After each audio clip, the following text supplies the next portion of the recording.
Hope those of you participating in today's NFL contests are rolling along nicely, making some extra monies.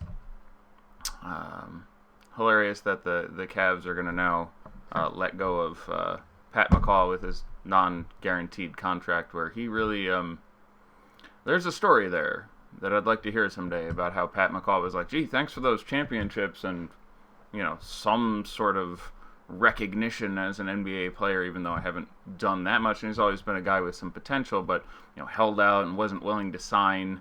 I mean, as a kid, you had, veterans, really good, long-standing NBA players, the ilk of David West, who are like, oh, no, I respect this team and this organization. I'm going to do whatever it takes for me to, pick up a ring, to be involved in their, situation. So I'm going to take an 80% pay cut to go there. And Pat McCaw, who I guess maybe thought he was worth $3 million instead of $1.5 million or $2 million, sat there going, oh, no, I'm not taking your shitty offer, and held out. Finally manages to pick up with one of the most struggling, frankly, shitty-ass teams in the NBA with the Cavs finally. And then they keep him for like a week or two, and they're dealing with injuries and bullshit with J.R. Smith and all this other stuff, and they're still like, yeah, nah, you're not that good. So, shout out to that guy, Pat McCaw, for really handling that situation very interestingly. Took a nasty fall, though, Pat McCaw did. That there one day. Which, even gave him some bonus sympathy, which he could have parlayed into some sort of something, but instead managed to get himself very little money and very little aplomb. So let's give it a talk. Let's talk about Bismack Biyombo's 4-game NBA slate. So Biyombo is good chalk. There's no reason not to expect him to easily pay off a salary in the mid-threes in this situation.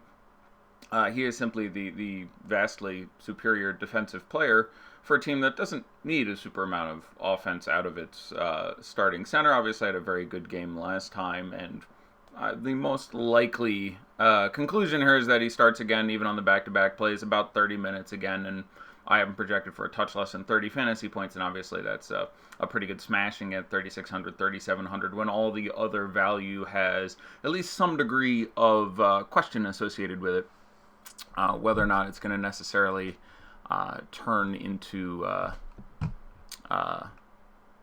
something good. So he is going to be the most popular player on the slate. I'm going to look up the Osmo ownership projections for the first time today. I have previously not looked. I will put a low-end peg at his number at 58%. That's what I'm going to go with. Looking up our number right now, pretty sure I'm going to see his name right on top here. This has him tied for number one with Russell Westbrook at 42%. I'm going to go ahead and take the over on that one, especially as this is DraftKings. FanDuel, you're forced to abandon your only center spot. Now, there's not a ton of great centers tonight we're looking to get a piece of. You can certainly talk about Whiteside possibly repeating his success in a great matchup, repeating his success from the last game. He actually hasn't been great against the Hawks this year, and can certainly talk about Steven Adams and his ability to capitalize against the Wizards. But I have those guys projected in and around the 40-point mark for $7,000 or $8,000. When it's $3,700, and I have you projected for near the 30 mark. That's pretty hard to get away from that. So I'm going to go ahead and take the over on our current projection of 42% for Bismack Biyombo, but rest assured, it's going to be a very significant number. So a 4-game slate this evening. Again, a couple other things to talk about. Let's go ahead and take care of business first, and then I can bullshit and talk about some other random things should the time present itself. Let's first talk about Miami visiting Hotlanta there. Miami only a 6 or 7 point favorite, which seems a little bit low, but news, again, the Heat basically fully healthy as a team outside of Goran Dragic, who is not their third matchup this year between these two teams. So where to start here?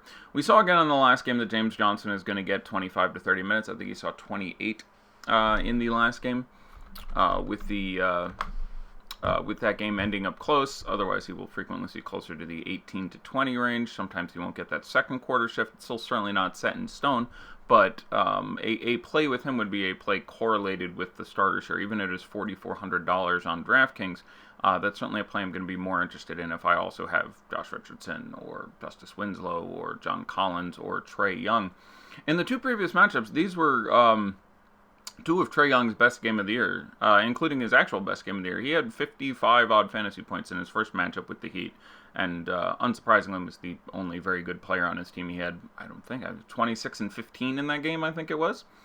And in the second matchup, had another point assist double-double. I went back and watched a significant portion of both those games today and didn't see any particular reason for it being an outstanding matchup. He dealt with pretty decent defenders most of the time. Dragic missed most of those games as well, so he ended up dealing with a fair bit of Magruder, which is, an environment you can sort of deal with, but saw a lot of Justice Winslow and Justice Richardson who are above average defenders. So I have no analysis beyond the fact that he's been very, very good against the Heat in 2 games this year to support it, but it does seem worth mentioning, and the price is obviously still low enough that it's something we can take advantage of. There is an upside there, even if he doesn't get the 45 or 55 he got in those 2 games.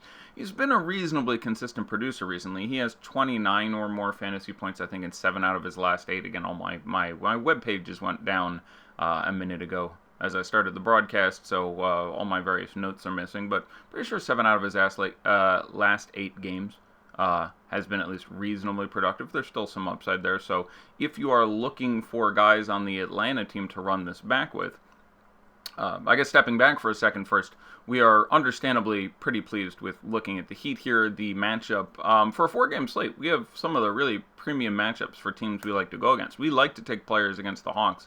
We like to take players against the Suns. We like to take players against the Wizards. Goody, we have all 3 of those teams on a 4-game slate. So certainly there aren't going to be a lot of players on the teams opposing those 3 aforementioned teams that we don't have some degree of affection for. So I guess we'll start with the easier side of the ball first, which is Miami. Anyone who we can reasonably expect to see minutes here is someone that we should have a fair amount of appeal for. Now, there's only a few guys who we can pretty much guarantee will get appreciable time. Josh Richardson should get somewhere between 31 and say 36, 37 minutes if this game stays reasonably close. And again, Vegas thinks it will for the most part. He's been very good against Atlanta in the 2 games this year. He's had somewhere in the area of 45 fantasy points in both games. That feels very good. One of those was a 5-steal game. Another one he had 30 or 32 real points, which was his career high, I believe, at that point at least, and I think still is. So yeah, I'm not projecting 45, 48 or whatever out of Josh Richardson. I have him somewhere around 37, 38 fantasy points. That still feels like a reasonable number, and it is an ideal matchup. And I do think he goes lower owned in general than Justice Winslow, who just is a bit more of a DFS darling, talked about a little bit more, and has had more recent sort of spike games. So both guys carry a similar upside where you're hoping they can randomly pull into a 50 spot, but neither of them are so cheap anymore that you should feel particularly reluctant if one of them doesn't end up in your lineup. But I would think that you would have Winslow with higher ownership than Richardson. Right now we have Winslow predicted for only 8%. Feels pretty good. And Josh Richardson for 14%. So the current ownership disagrees with me. And I would have them projected pretty close to identically. So if that is the case, then I suppose Winslow would be the slightly more advantageous target. And he is saving you a little bit of money, I think $100 and $300 from the 2 sites. But regardless, both of them make a fair amount of sense as a play, carrying with them a decent floor, being that they're playing against the Hawks and are a couple of the guys who are guaranteed reasonable minutes. And obviously some upside beyond that. Winslow had started one game against the Hawks, had 40, 45 fantasy points. Came off the bench in the other one and had 25 fantasy points in 22 minutes or something like that was about the case. So yeah, they're both guys who we feel like have a pretty decent floor in this situation. James Johnson, I mentioned, I don't think he is out of play. On FanDuel, again, he would correlate along with the starters, so he's not, sort of the one of you're throwing in there if you're thinking of the blowout. If you're thinking you're going to get the blowout, you're looking more in the range of Dion Waiters and Adebayo probably playing center in the blowout, or maybe Kelly Olynyk.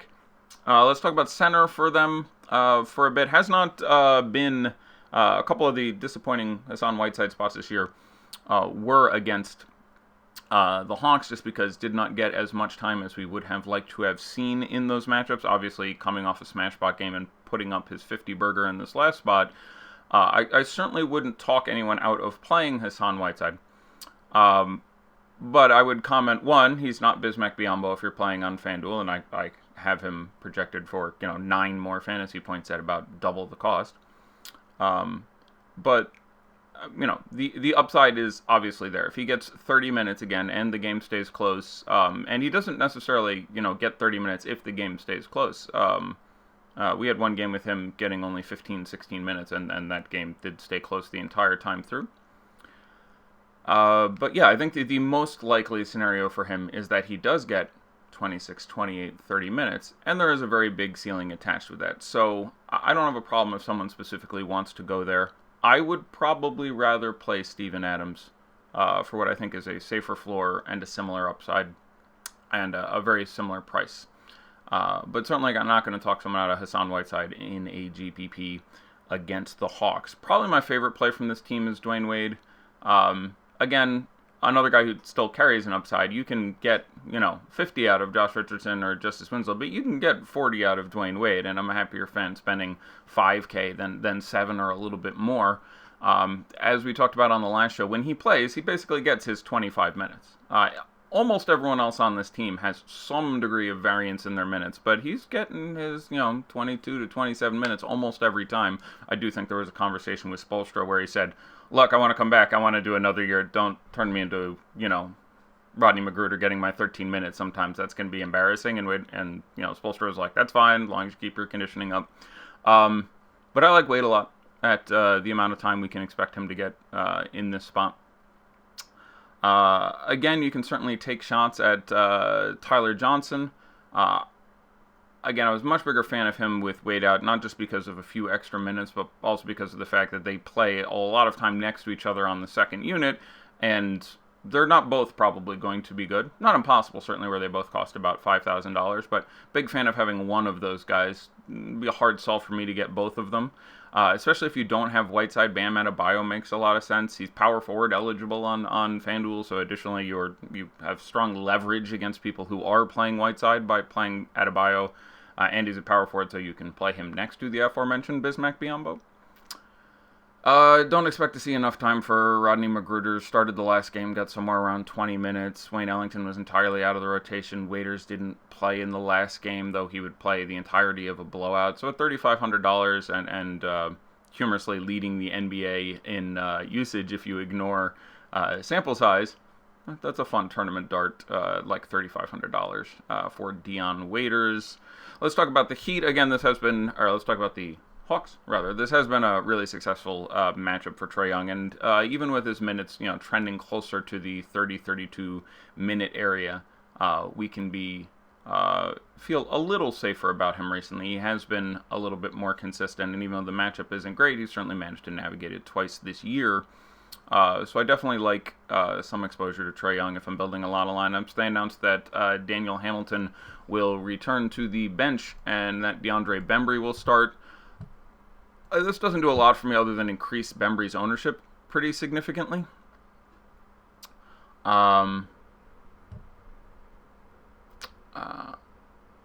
Apologies, just checking on some news and notes from people. Bembry had been getting somewhere in the 20s for minutes, sometimes trending close to 30, sometimes in the low 20s. Now he ends up playing next to John Collins and Trae Young, which should hurt the usage overall. So this doesn't really change my ranking of DeAndre Bembry, and it probably makes him well more owned. 5,400 on FanDuel. I would rather go with some other guys. DK 4,600. Almost both sites I would at this point rather probably play Kevin Huerter, for example, who isn't a guy I like to recommend because he doesn't have a ton of upside, but he does play a ton of minutes. So if you think this game stays close, I like him as part of a game stack if you want to get Huerter in there. John Collins, coming off a string of not so great games, but I think we can reasonably expect to rebound, pun intended, in this situation as he is an elite rebounder.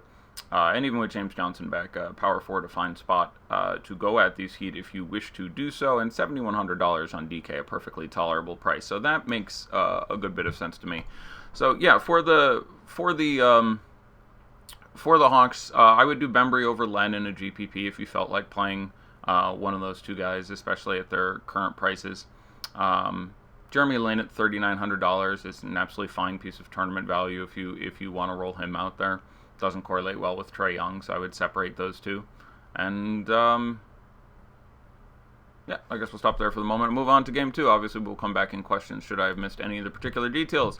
The Wizards visiting the Thunder. I don't talk about sports betting a lot, mostly because, unlike DFS, where I can see how and why I might have an edge against certain projections or certain situations, I generally think that all the people and all the computers and everything else going on in Vegas is generally going to be smarter than me. And there's a rake. So how the hell am I supposed to bet that? But the current line that I keep seeing of Thunder favored by 10 is too low to me. This, the Thunder went into Washington the first time they played this year, the other time they played this year, where they will only play twice, East versus West, and lost by like 25 at home. The Wizards got absolutely schooled when they had John Wall.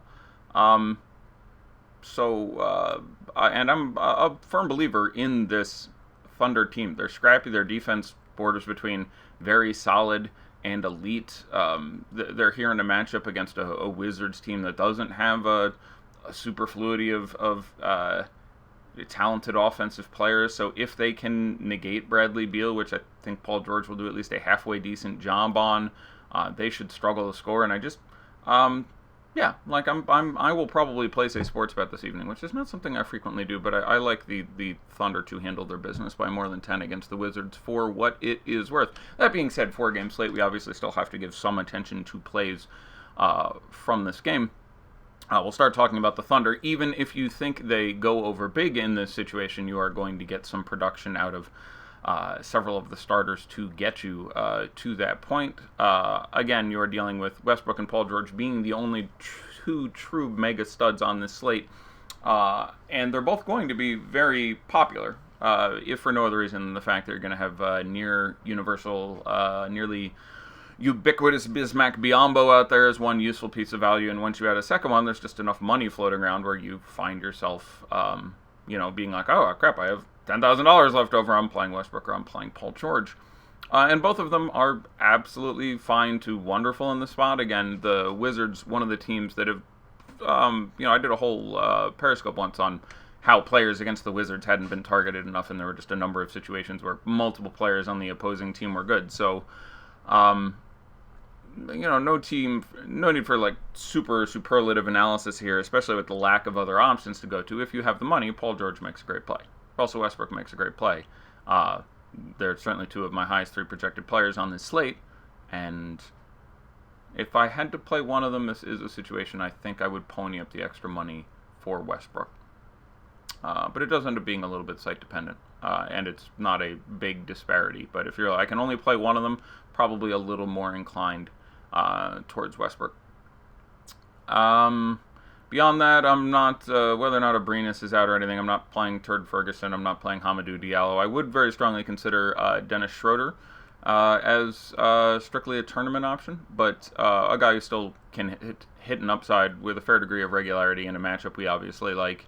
I think I would probably prefer to play Dwayne Wade, but very, very close for me. It ends up being a little bit site-dependent. You're saving a little bit more on DraftKings by making that move. FanDuel, I might prefer Schroeder for $100 or $200 more. If you like the blowout, I'm always a fan of getting some tournament exposure to Nerlens Noel. This is a great spot for him, and he probably will get his 14 minutes, and there you'd project him for 16 or 18 fantasy points in the mid-threes. And certainly there is an upside beyond that. Again, priced very similarly to Biyombo. It's a hell of a tournament pivot. Probably a better tournament pivot would be playing Guillermo Willy Hernan Gomez again instead. Not crazy to think that he outscores Biyombo, and obviously there's some immediate and direct leverage in that play. Also, Jeremy Grant, 4,600, looking for some exposure to this game on DK. That's a really cheap price, and get you a piece of this for very little. Tough for me to like a lot of the Wizards. You would think one or two of them will still manage to be good. Jeff Green still a little bit underpriced, hasn't really surrendered a lot of time to returning Otto Porter. Otto Porter, especially on FanDuel. We can hope that the minutes increase 26, 28 in this situation. We haven't heard a specific starting lineup as of yet, so some chance he returns and gets those minutes cranking back up close to 30 again, and even in a tough matchup, I think that certainly makes some sense. If you want it to look that way, Heat starting the same team that they've been starting. Beal is absolutely fine to run out there in tournaments. He's going to be well lower owned than a not that dissimilarly priced Paul George, and he will outscore him once in a while. Last year, you had a Beal guarded almost entirely by Paul George game where he put up 41 and 12, 43 and 12, some very significant 40 and 10 game, and was watching bits of that today and just managed to handle the matchup with Paul George much better than you would think he would be able to offhand.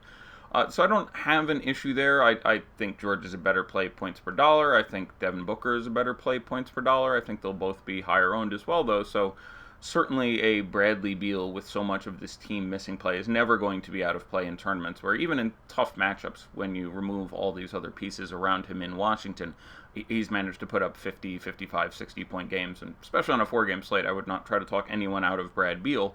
But raw points per dollar, he doesn't favor especially well in, say, cash or compared to other people there. Although it is worth pointing out the minutes are usually going to be very significant for him. So there's still some cash appeal. DK, where he's only 9,000. I would be more inclined towards Brad Beal than, say, Kemba Walker in cash if we were going to have that conversation. You're not playing close to a premium for Trevor Ariza in what I consider a bad matchup. Obviously, 4 games if he's in your tournament lineup, that's fine. It could happen, but points per dollar doesn't make a lot of sense. I'd rather come up with $1,000 for one of the guys on the Heat. Jeff Green's still well too cheap on DK, $4,900. Has been holding on to his role in this offense, and at least until Markieff gets back or we get full-time out of Otto Porter playing multiple positions, Jeff Green at $4,900 is still too cheap. Probably if you say you have to play a member of the Wizards in your lineup, I would go with either him or Porter at the discount, or Thomas Bryant, who's still on DraftKings is still a little bit too discounted, $5,800. We can expect him to play 36 minutes or so, especially in the matchup. The matchup itself isn't great, but not dissimilar to, say, DeAndre Jordan yesterday was $5,900. Bad matchup dealing with Joel Embiid, but that's just pretty cheap for a guy who is starting center and portending to get all those minutes. And again, 4-game slate, so you really shouldn't write off anyone with that sort of chance of taking you home. Let's go ahead and do another news check, looking at Toronto. Oh, Cameron Payne will sign a 10-day deal with the Cavs. Well, welcome home, but this will bring me to, I mentioned the date. I had a couple mail pieces here, which is by mailbag, I mean tweet bag, but here's one of the tweets from yesterday I want to read. This one will go anonymous. Eddie, you should do more research before you spew shit to everyone listening to you. The Raps made it clear Kawhi would be playing both ends of back-to-back starting with this one. How do you not even follow the biggest news and still get a paycheck? Okay, it's a nice one we got last night. So for those of you who didn't happen to watch yesterday's show, I said, I'm not 100% convinced Kawhi plays here. And this person and about 6 other people, I think about 7 people, turned to me and said, hey, they said he's going to start playing back-to-backs on this week. And I'm like, I know they said that. That was the 3rd time they either said or strongly hinted that that's what's going to go on. At the end of the preseason, they're like, yeah, we have no plans to sit him back-to-backs. And then they started sitting him back-to-backs. And then around the end of November, they said, oh, yeah, it's going pretty well. We're probably done with the whole sitting back-to-backs experiment. And then that obviously didn't happen. And then Nick Nurse himself said, a few days ago, yeah, we're targeting this weekend to maybe play him in both. And then guess what? He's not playing today with rest. So, this not to say that I didn't get any number of things wrong yesterday. When you talk about 100 things every day, you're going to get a lot of them wrong every day. But I do follow as much of the news as I can. I put my time in. I could be wrong sometimes, but usually it's not due to lack of effort. So, as referred to there, yeah, Kawhi Leonard not going to suit up today. Kyle Lowry currently questionable.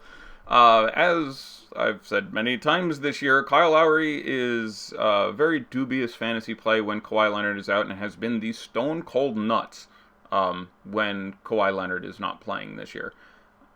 He has been going through significant workouts. This obviously is a tough matchup that previously hasn't mattered.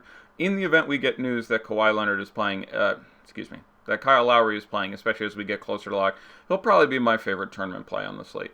The ownership should be much lower than it should be, and he's just... I don't know how many games he's played without Kawhi Leonard offhand, and again, I had all this information up before, but it died on me, but it's somewhere in the 8 range, and he's been between very good and an absolute goddamn monster in all of them. So yeah, I would have a ton of interest in 8K on FanDuel, 7K on DraftKings, Kyle Lowry, if we get the news before lock, or in a late swap situation, that he will in fact play. This game tipping 90 minutes post-lock at 7:30 Eastern Time. Yesterday I talked about Pascal Siakam a fair bit, saying that I liked him regardless, and there was a chance for a real upside in the event that Kawhi was out. Kawhi played, and Pascal was still the boss. So was Kawhi. In fact, a lot of the Raptors were really good yesterday. Fred was good. Ibaka was good.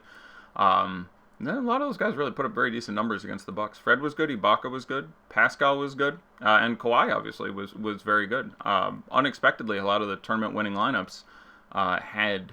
Kawhi and Giannis in them, which were not some of the studs that we were looking at the start of the day. Obviously, basically everyone from the last game, the Kings and the Warriors, were good. But getting back to today for a minute, so now we know Kawhi is out. I still have a lot of interest in Pascal, who just does so much more when Kawhi isn't out there. If Lowry's out, it's even more of a crush spot, but big fan of playing Pascal Siakam. Just about anywhere you can put him in there. Comes with a safe floor and obviously carries a very significant upside with him. I've had a couple people ask me today if Fred VanVleet is a must-play. I've had a couple people refer to him as a must-play. I think that's absolutely ludicrous. I think he'll be really popular, and assuming we have... if Lowry is out, people like he's a must-play. I don't think that's remotely the case. He's a very good play at prices in the mid-5s, but again... anytime you're dealing with someone who's going to be fairly popular, and it wouldn't be that surprising if they didn't perform, I'm generally a larger fan than of a smash, because most of the time he's going to get you that 25 to 35, and you'll be like, that's fine. It didn't really matter whether you had him at, 5,300, 5,400, which is, again, a really good price. But it's a tough matchup, and there's a real chance that you get 18 out of him here, 20 out of him here, which he's done a few times. Let's do a little game log hunting here for just a little bit of a conversation here. So let's, look at games and matchups in which we had a lot of time out of Fred VanVleet. So you got great games. Yesterday played 36 minutes, 42 fantasy points against Milwaukee. Not the easiest matchup, so that's pretty good. Game before that, 28 minutes against the Spurs, 20 fantasy points. Game before that, 32 minutes against Utah, 18 fantasy points. So, this is the Pacers, who are actually better than Utah in most metrics this year, but we'll call them, similar matchups. We're looking at, a couple times in the last week where just because Lowry is out and he starts, and again, Lowry has missed 6 games in a row and 9 of the last 10, I want to say, 10 of the last 11. So there's plenty of games to look at here, and sometimes he gets there. Played Cleveland, great matchup, 38 minutes, 41 fantasy points. He played Indiana without Kyle Lowry on the 19th of December and played 31 minutes and had 27 fantasy points, which you don't want in a tournament. Doesn't kill you, obviously. But if you think that he's going to sit in there with some very significant ownership in the event that we get Lowry is out news, I'm probably more inclined to let it go in a tough matchup than play it. I wouldn't look at anybody playing it and be like, oh, what a horrible idea. Probably starts if you think the game stays close, which is likely. That the aforementioned game in December, I think, was 96-99. That's just fine. But if I was building one lineup and Lowry was out, I wouldn't play Fred VanVleet. I'd be much more inclined to play Pascal Siakam or Serge Ibaka.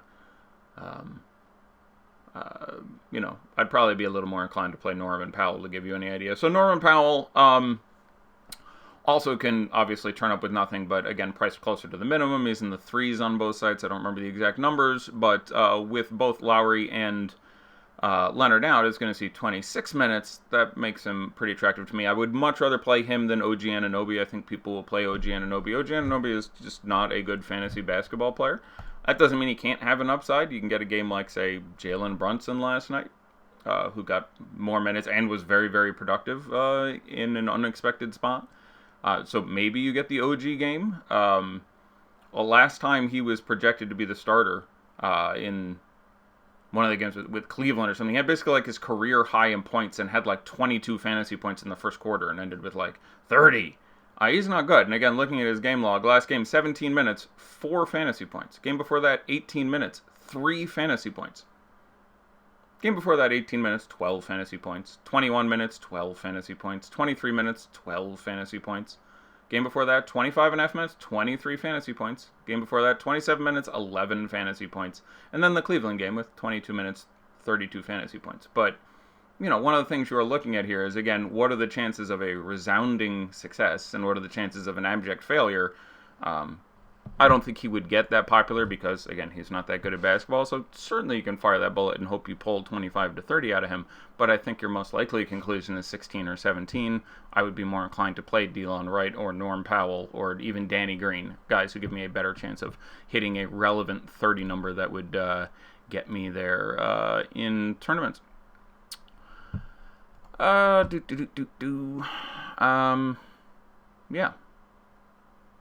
All right.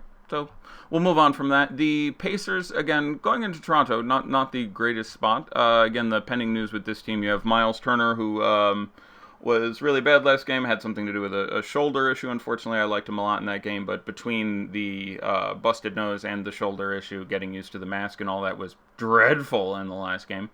I'm inclined to think 60-40 he suits up here, if you want my guess at this moment. Sabonis makes sense as a play regardless. It's hard to project him for a ton.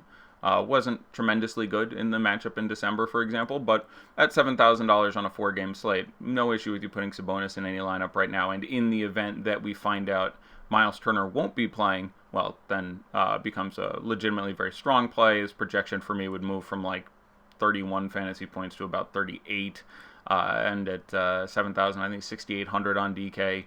That gets pretty exciting. So I would certainly, under those circumstances, not mind seeing Sabonis. Otto Porter now limited to 30 minutes, they're saying. 30 minutes, I have a fair bit of interest in Otto Porter, especially FanDuel, where he's demonstrably a little bit too cheap there. By the way, drink for me saying demonstrably. That's part of the Fast Eddie for a drinking game, I have been told. Yeah, Otto Porter, 30 minutes. Again, Thunder, not a tremendous matchup, and you know, we'll maintain some sort of popularity in this situation, but Otto could certainly go blotto for 4,900 or 5,200 if he gets 30 minutes, which apparently is the plan. Although, again, there's a chance he only plays 24 minutes because they get their ass absolutely crushed. So keep that in mind. He'd only play the 3 quarters. The rest of the Pacers, again, this is regardless of the guys out for... I mean, it's not regardless when you remove Kawhi Leonard and Kyle Lowry from a lineup. The defense does get worse, but not markedly so. It's still a absolutely fine defensive team, so all these guys are fine to throw a bullet at in tournaments, but none of them project particularly well point per dollar, so between Thad Young and... Bojan Bogdanovic and Oladipo and Collison. On DraftKings, I would probably, again, rather go cheap and play like $3,600 Corey Joseph if I'm trying to randomly stab a piece of this game. Oladipo obviously always has an upside, put up 58 or what have you in his last game. I think, again, but that was the Bulls, which, is a far cry from, even with their improved defense, a far cry from the Raptors. So, no ton greater analysis here, but I would probably play them Joseph, Oladipo, Thad, Collison, Bojan in that order of guys if I wanted to randomly take a shot. But again, there are several teams on this slate we love to target players against, and these are a couple teams we're dubious about targeting players against. So except for guys who have, real, 50-point because just the extra usage bonuses for Pascal and Ibaka, or guys who are overly cheap and guaranteed a role, Fred VanVleet, etc. I don't think you should go nuts with this game. Talk about our nightcap, which it's an early nightcap, which is great for those of us who are getting older. You can have your warm milk and get to sleep in a decent hour. 8 o'clock Eastern, Charlotte visiting Phoenix. Again, the aforementioned uber value of Bismack Biyombo. Willie Hernangomez, for a few $100s more, makes an ideal pivot in this situation. There's a number of ways that can work out. Biyombo is notoriously a low-usage player. There was actually a year in his first go-round with Charlotte, this is his second time with the team, where he was the lowest usage player in the NBA, where his usage was sitting somewhere around like 4%. Yes, I would be a little more cautious with Jeff Green, with them now saying Otto gets 30. Some of that has to come off Jeff Green. It's some combination probably of, Ariza Green, Bryant totally expurgating Sammy Decker, things of that nature. But it's reasonable to expect a couple minutes come off the top there when you're looking at Jeff Green. Why so much about Pascal? What about Serge? Yeah, I generally like Pascal a little bit better than Serge. His matchup is much better at the 4 versus the 5 statistically, and just in the heads up dealing with Thad as opposed to dealing with either Domatis or Miles Turner. But Ibaka, the other guy who does get a very real boost here, I would be more happy to play Pascal as just at this point one of my favorite players. Maybe I'm a little bit biased there rather, but certainly would not. Updated note: Porter expected to play 28 to 30 minutes. Well, that doesn't change a ton from 30. But in any case, Biyombo can be a really, really low usage guy and gets a lot of his points from rebounds and putbacks, a la Andre Drummond. When you get a bad game from him, he doesn't get a lot of rebounds and not a lot of offensive rebounds, and that leads to him not getting a lot of layups, and they just go with some of their more offensively bent players and Blake Griffin and Reggie Jackson, and you don't get a great Andre game. That's the real possibility here, is you get something like Jeremy Lamb returns from injury, and him and Kemba are having big games, and Bismack Biyombo only plays 27 minutes and takes 5 shots and makes 3 of them and ends up with 6 points, 12 rebounds, a block and no steals, and gives you a very underwhelming line.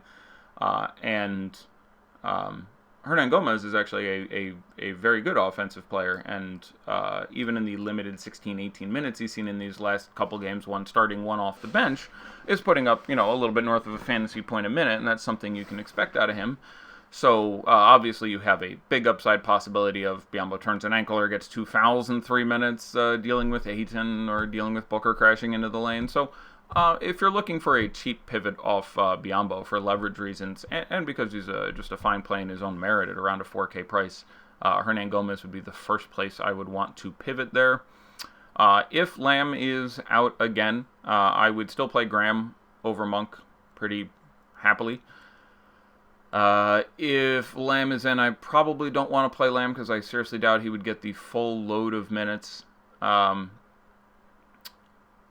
that would really take away most of my enthusiasm for Graham or Monk. Nick Batum against the Suns at 4,700, 4,800 has some appeal for me. At this point, is a nice Otto Porter pivot at a very similar price. The matchup is obviously great. You need him to not have a 7% usage game. You need him to actually do something, but certainly a spot where you can get some steals and some blocks, and you can randomly put together the Batum game. So reasonably excited about playing Nick Batum, sub 5K price. Marvin, again, you're not going to run into players you can expect to play against the Suns. Kemba himself, coming off a couple games in the 20s, obviously for $9,000, he's not up near 10 where he was. But there is, obviously still an absolutely massive upside here. He was over 60 fantasy points again 3 or 4 games ago.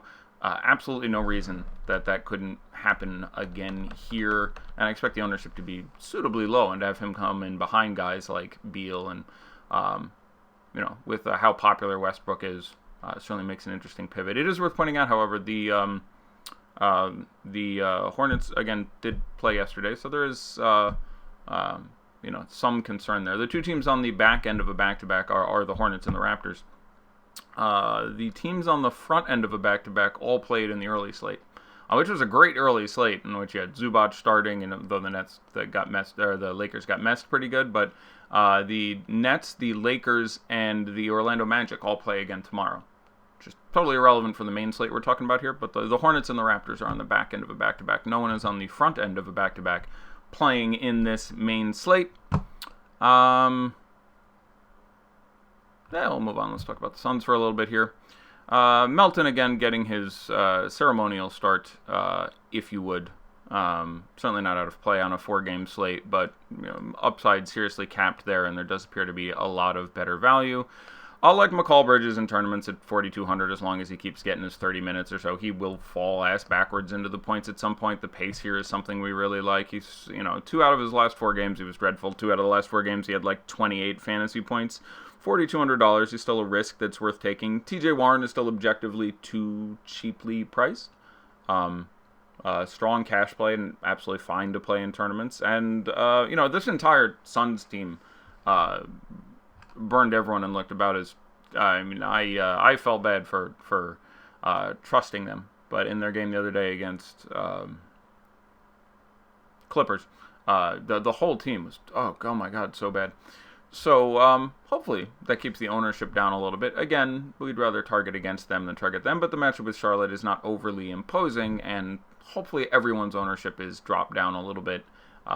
Just recency bias, just how shitty they were in that game. So Warren and Ayton and Booker, certainly the guys we can expect to be somewhat productive. And then, of course, Bridges, who I mentioned as a sort of interesting option there. 4-game slate, nothing wrong with playing either Josh Jackson or Kelly Oubre. I would probably slightly... that actually ends up being pretty close to me. I would probably slightly prefer Kelly Oubre at this point. For also a few $100s cheaper. But close between those two guys. Looking at questions. Siakam or Sabonis? Right now I would put Siakam in there, but makes some sense. That question is from last night. Looking for some comments. Porter or Wade on DK utility? I'd probably go with Wade. I think your ownership is a little better there.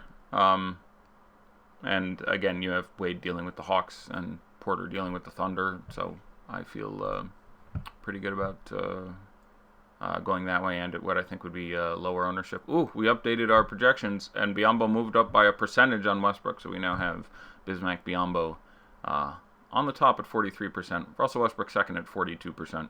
I like the number for Westbrook. I'm still going to say you're going to get higher, and again, we'll have to check later, but barring anything else significantly changing there. Now, you will get Sabonis at a much lower number than Siakam. We have Siakam projected third currently at DraftKings ownership, and I do think that is quite probably correct. But I think I would rather pivot to Ibaka if you were only playing one of them than Siakam immediately. Danny Green or Monk on FanDuel? For me right now, it would definitely be Danny Green. We like the matchup. We know guys are out. Obviously, Danny Green, not the greatest thing in the world, but extra time and extra usage are going to be there, and there's a real chance Monk. Graham gets more screwed by Jeremy Lamb coming back and playing, but Monk certainly doesn't appreciate it. Favorite $4,100 shooting guard on FanDuel and GPPs. Is that the same person? That is not the same person, so I will take a look. It's probably Danny Green, unless he might be 100 or 2 more than that at this point. Let's go take a look. Yeah, Danny Green. No, Danny Green is... So it would be Danny Green for me at this point. I don't have a problem, again, as of this writing, if you want to play Delon Wright, if you want to play Malik Monk. He's certainly not out of play on a 4-game slate. I don't have a problem if you want to try Rodney Magruder, who might get the blowout run and is $4,100 and gets the matchup with the Hawks. But right now, of those guys, I would just run Danny Green out there more often than not, I think. But a very fair question. Lowry in, someone just said. Searching for confirmation. But if that is the case 13 minutes before lock, Kyle Lowry will play. Yeah, I would start revisiting stuff and trying to get some Kyle Lowry into my life. I certainly understand... suitably downgrade, for example, Siakam. I certainly understand some concern. He's missed a pile of games.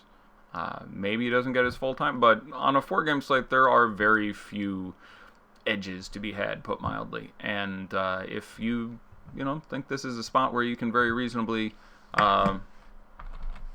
pick one up, there's certainly enough I'd be excited about getting myself some Kyle Lowry at this point. So I do think that yeah, I would be pretty excited about playing Kyle Lowry at this point in life. I would also now remove. Obviously, people had Fred VanVleet. It's also worth considering an increase in exposure. You're going to have some vestigial 10% Fred VanVleet ownership and 5% Delon Wright ownership, and neither of them look that good at this point. So again, if you follow my frequent, well-intentioned advice that you actually do want to vary your exposure from time to time. Also, less Danny Green as well. This does suit as a downgrade for him as well. So certainly some things to think about there. But yeah, 8,000 on FanDuel, I believe, is the number. 7,000 on DK. I don't think the ownership gets very impressive. Obviously, on DK, people will have some more time to late swap. But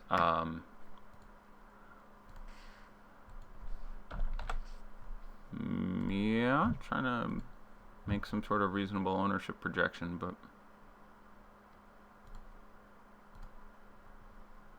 interesting.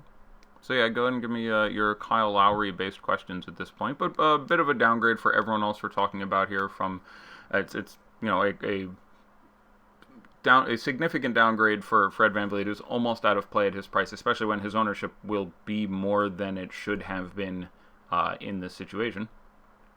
Just because of football's going on and not everyone will make the change in time. So yeah, you should downgrade to some degree the rest of your Raptors. Obviously, real chance that it goes all kinds of screwed up. Who are some pivot suggestions for Biyombo on DK? Again, my favorite one is going to be Guillermo Hernan-Gomez himself. But again, you have two centers there, so I would be most inclined to just suck up the chalk and deal with it. But you can play Nerlens Noel, who I mentioned. You can play Greg Monroe, but yeah, I think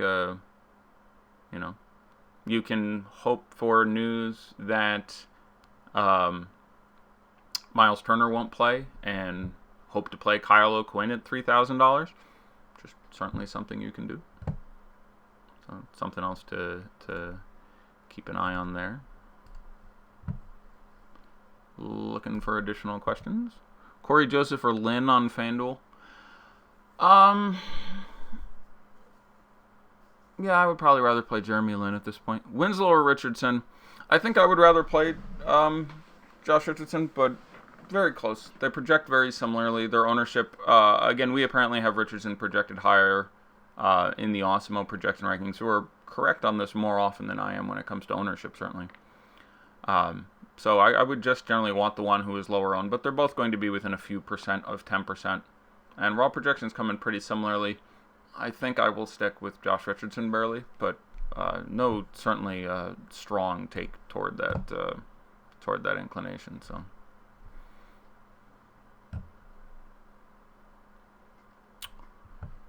Looking for additional questions. 8 minutes until we hit lock, by the way, so nice to get some news leading up to that. I will start doing basically full news scanning, so some Monday news coming in doesn't do a lot.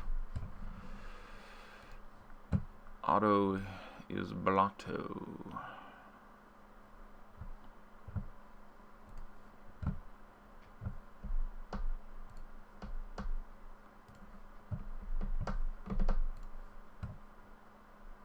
Yeah, we'll do.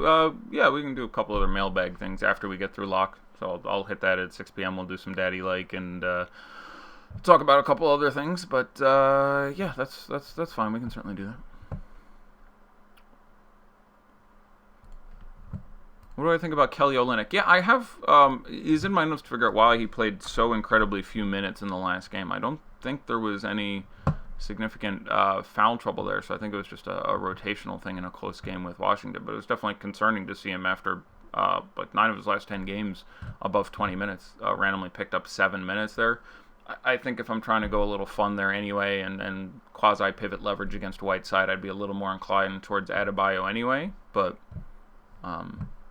definitely a little bit concerning if you're trying to find a way to justify some exposure there, yeah.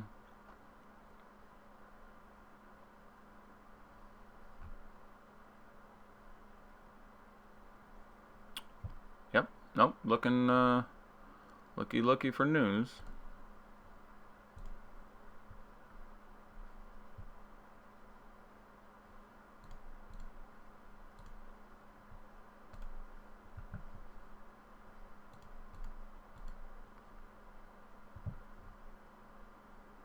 Big game for Whiteside, or do you see Bam as a good play? I don't have a strong take on it. He hasn't been great against the Hawks a couple times earlier this year. That doesn't mean incredibly much to me. His minutes are always up in the air. He makes you move away from Biyombo on FanDuel entirely and constricts your lineup construction on DK. But he's 7,200 and 7,700, and I think the most likely scenario is he gets in the mid-20s in minutes, in which case he's probably fine.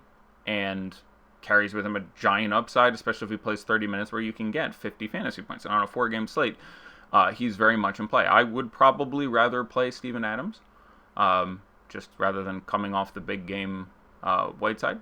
But yeah, I don't have a strong Whiteside take for you. I don't have Jeremy Lamb news yet, and I wouldn't be surprised if we didn't get it until lock. Although that game does tip in just over 2 hours, so you got a shot.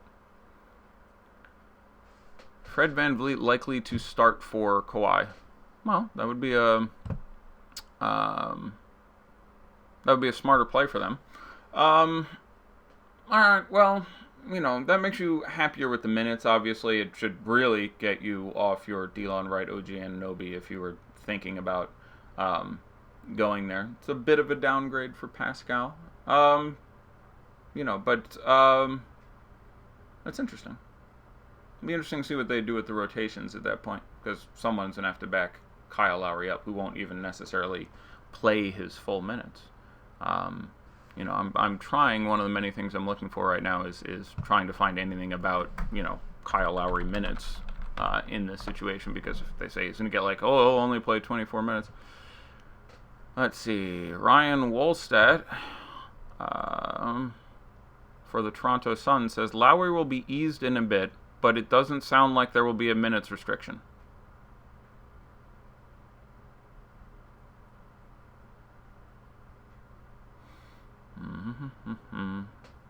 Nurse says it was a heavy week, so that's why Kawhi is out. Okay.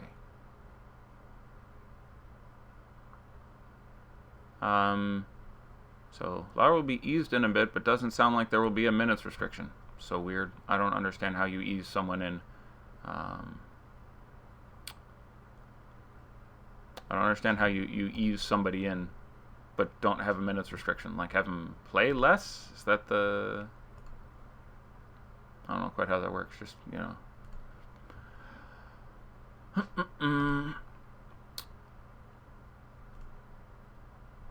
Yeah, I'm still inclined to go with it. It's a 4-game slate. Just the possibility to have an edge, and if he plays at all like he's played Sans Kawhi earlier this year, it's a pretty outstanding spot. So definitely may not work out, but it would I expect to be really, really significantly reduced ownership. I still got to be a big fan of playing Kyle Lowry in tournaments at this point. Don't think I'd go there in cash, but yeah, I still got to endorse the play. There's definitely a real chance that it goes sideways because he doesn't play quite as much time. But does the Fred VanVleet news boost Powell for backup minutes? It probably simultaneously endangers his minutes a little bit, but certainly would increase his usage. We've seen a lot of time recently in which he's been the man off the bench. So both he and Delon right now, it's tough to project for as many minutes because I have to boost Fred a little bit. But their overall projection would probably increase for both of them. Best high-price shooting guard at FanDuel tonight. Yeah, you got a few options there. I like a lot of the mid-price guys. I mean, I like playing Wade. I like playing Schroeder. I like playing some of those guys. But I will probably hesitantly go with Booker slightly over, say, Wade and Oladipo. But without a ton of confidence. 2 minutes or so left. Nurse said that Lowry will start and close as per usual, but they'll watch his minutes in between, easing him back. Sounds like he's leaning towards starting VanVleet next to Lowry, with Green shifting to the 3 in place of Kawhi. So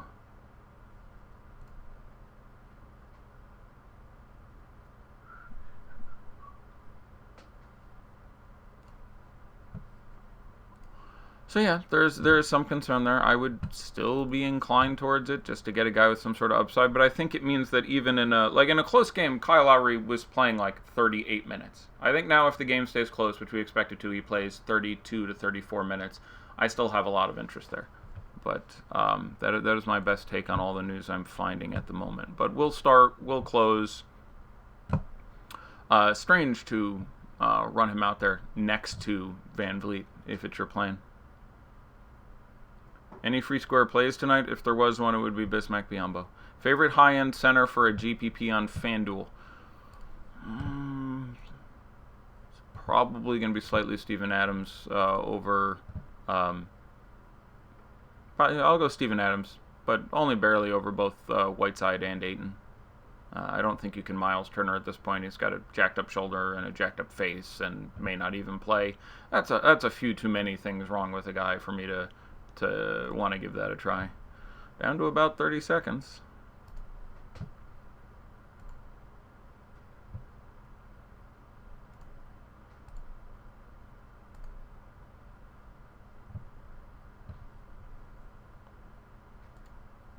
I'm coming up on it now.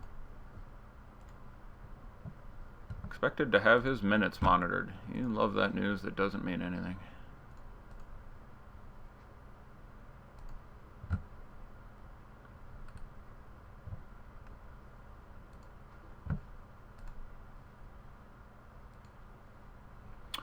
Alright, there we are at lock, my friends.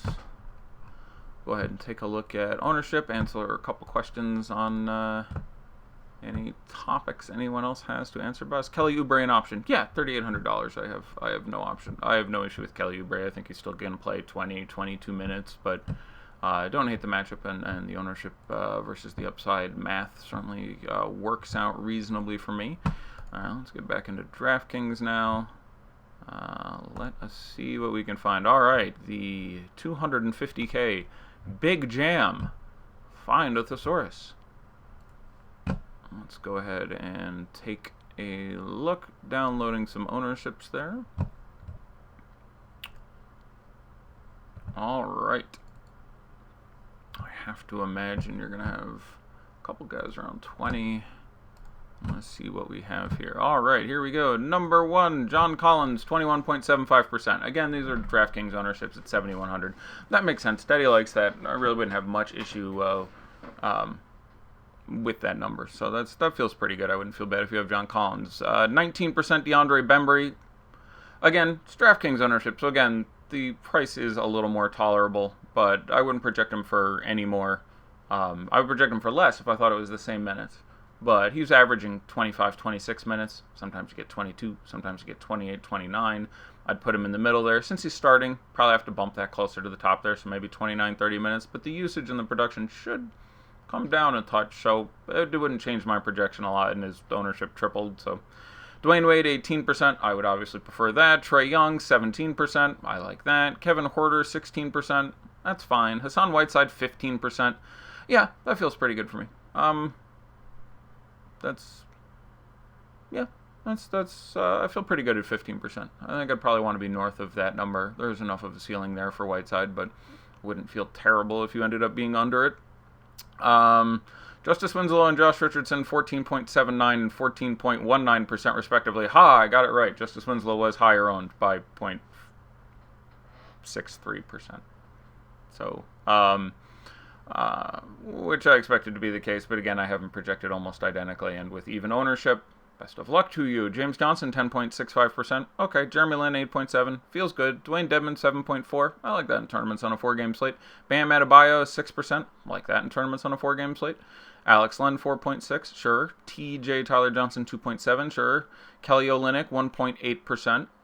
Probably worth it at that point. The upside is there. Rodney Magruder, 1.8%. Derrick Jones Jr., 1.5%. I really think he's going to be the guy who consistently sort of gets his minutes fixed out. But good steals guy. Game certainly evolving. Deion Waiters, 1%. Nice. Daniel Hamilton, 0.75. Okay. Vince Carter, 0.67. Wayne Ellington, 0.09. Kent Bazemore, 0.07. Congratulations, you played yourself. Other things we had set aside for the mailbag. This one I enjoyed. Hey, Eddie, you dumb old fuck. Hey, I'm not... Okay.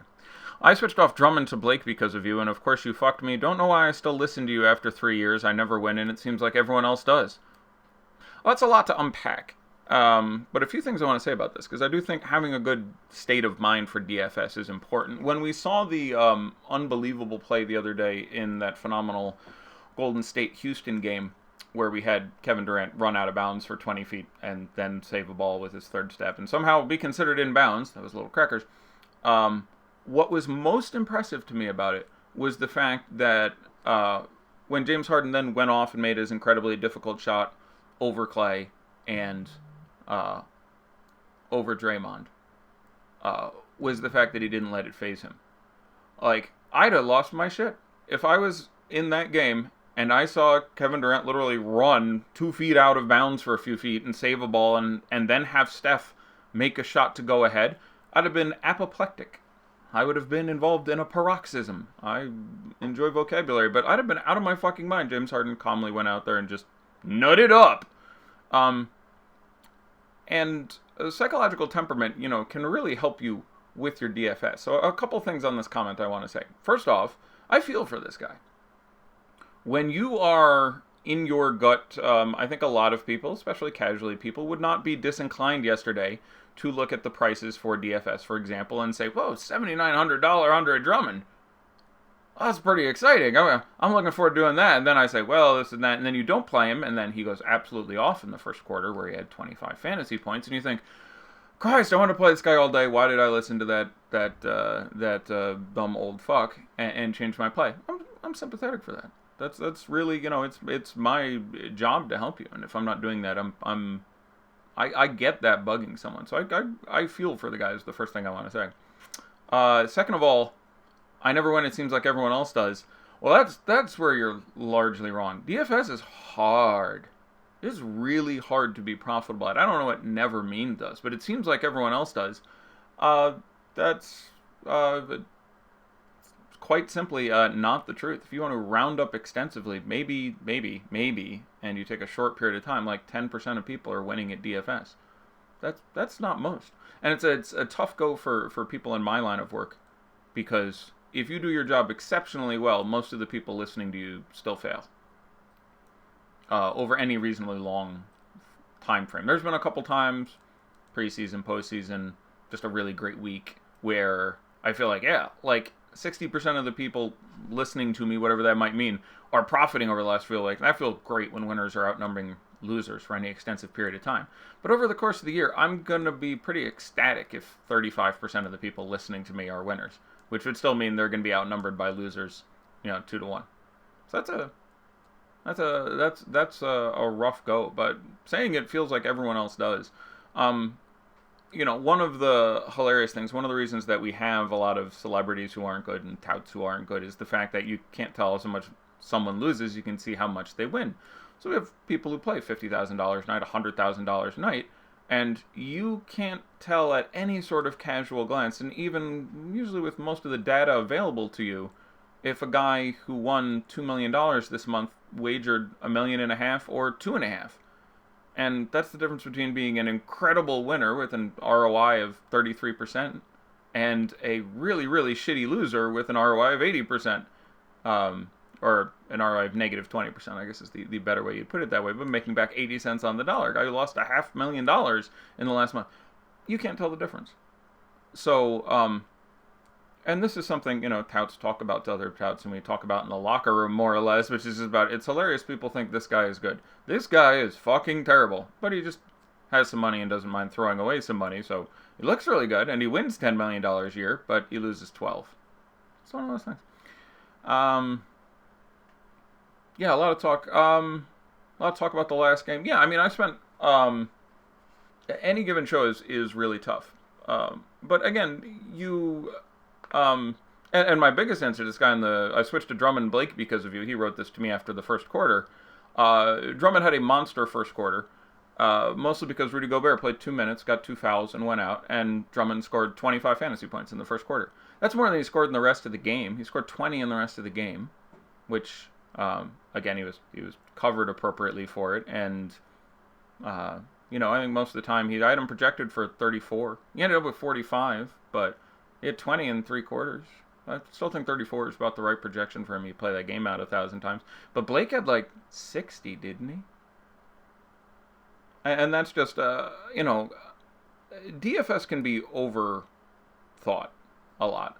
Occasionally, you can just look at a situation like that and go like, okay, I'm the Pistons and I want to score on the Jazz. How am I going to do it? It's Blake, right? Blake's going to carry the water for you in that situation, right? Reggie doesn't play enough and is certainly inconsistent. They don't run the offense through him. Drummond gets so much of his offensive on putbacks and productions and rebounds, which are going to be a little scarcer with Gobert in there. For most of the game, they're going to let Blake operate, take some threes, work in the high post, do all the different things he did. So, I can throw you 17 other statistics to justify that, but to a certain extent, it was common sense. And at the start of the day, for the entire day, people were like, well, Andre Drummond's $7,900. I'm like, I would play Blake. I don't want to play Andre in a bad matchup where he's going to be 20% owned. And, Andre was fine. I think largely because of that first quarter. But Andre ended up fine at 20% owned. But Blake won you GPPs at 6%. And then the other thing, a couple people asked about the last game last night. Yeah, the last game was incredible. If you spent money on a player and I talked about this for quite a while yesterday, on the Warriors or the Kings, De'Aaron Fox was bad. Other players were exceptional. Your best possible lineup had, I think, 3 Kings in it. I think Justin Jackson, Bogdan Bogdanovic, and Buddy Hield were all in the nutty lineup. But Steph and Clay and Durant and Draymond and the 3 guys I just mentioned, and Willie Cauley-Stein, and there were just tons of guys.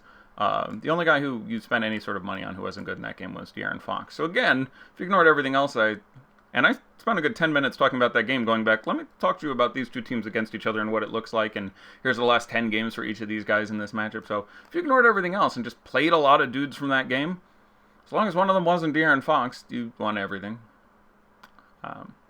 Anyway, some more stuff. Gonna see if there's any last second questions in, and then I will let you all out. Miles Turner is out. Well, there you go. Kyle O'Quinn enters play as a particularly compelling 3K play, who will now get 15 minutes. May get an upside, just need some foul trouble on Sabonis.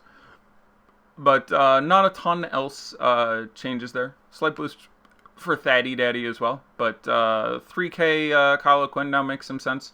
I'd have him projected for about 14 minutes and about 17 fantasy points. So certainly not a must-win slang. You don't need to remake all your shit now that that has happened. But Sabonis now goes from being a thoroughly unappetizing play to, especially at late ownership, a pretty sexy pivot there. So look at that.